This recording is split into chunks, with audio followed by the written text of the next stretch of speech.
Hallo ihr Lieben, heute machen wir köstliche vegane Apfeltaschen aus Blätterteig. Ich esse sie am liebsten noch warm mit einer Kugel Vanilleeis. Und dafür brauchen wir 2 Esslöffel Hafermilch, 1 Esslöffel Butter, 1 Esslöffel Puderzucker, 1 Esslöffel Rosinen, 1 Esslöffel gehackte Walnüsse und 1 Teelöffel Zimt. Wenn euch unser Rezept gefällt und ihr uns unterstützen wollt, freuen wir uns über ein kostenloses Abonnement. Ein Apfel, eine halbe Rolle Blätterteig für 2 Apfeltaschen, 2 Esslöffel braunen Zucker. Zuerst erhitze ich die Butter in meiner Pfanne und gebe dann die gewürfelten Apfelstücke hinzu. Für weitere leckere Rezepte von uns schaut gerne in unserer Playlist vorbei. Diese verlinken wir euch jetzt rechts oben und unten in der Videobeschreibung. Nach einigen Minuten rühre ich den Zucker ein.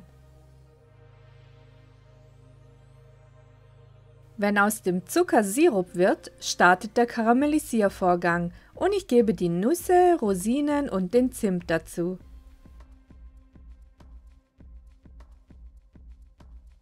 Alles zusammen lasse ich nochmal 3 Minuten karamellisieren.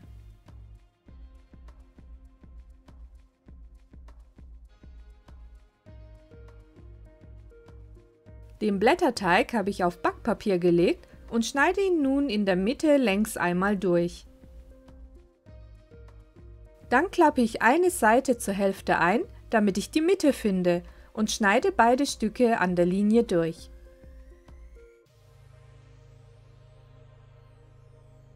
In 2 von 4 Stücken schneide ich nun 5 waagerechte Linien, etwa 1 cm vom Rand entfernt.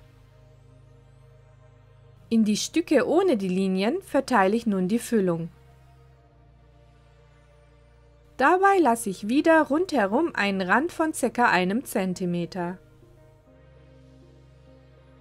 Die Zutaten und weitere Informationen findet ihr unten in der Videobeschreibung. Nun bepinsele ich die Ränder mit der Milch, dies dient mir als Kleber. Optional: wer mag, kann hier auch Wasser verwenden. Nun lege ich den Deckel auf den Boden und drücke den Rand mit den Fingern leicht an.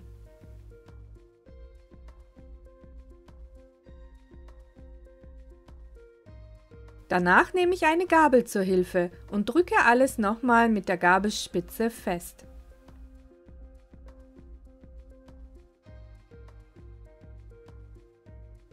Die Oberfläche streiche ich wieder mit der Milch ein.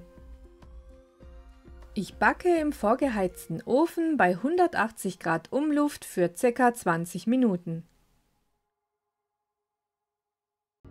Und sobald die Apfeltaschen leicht abgekühlt sind, gebe ich den Puderzucker darüber und serviere sie.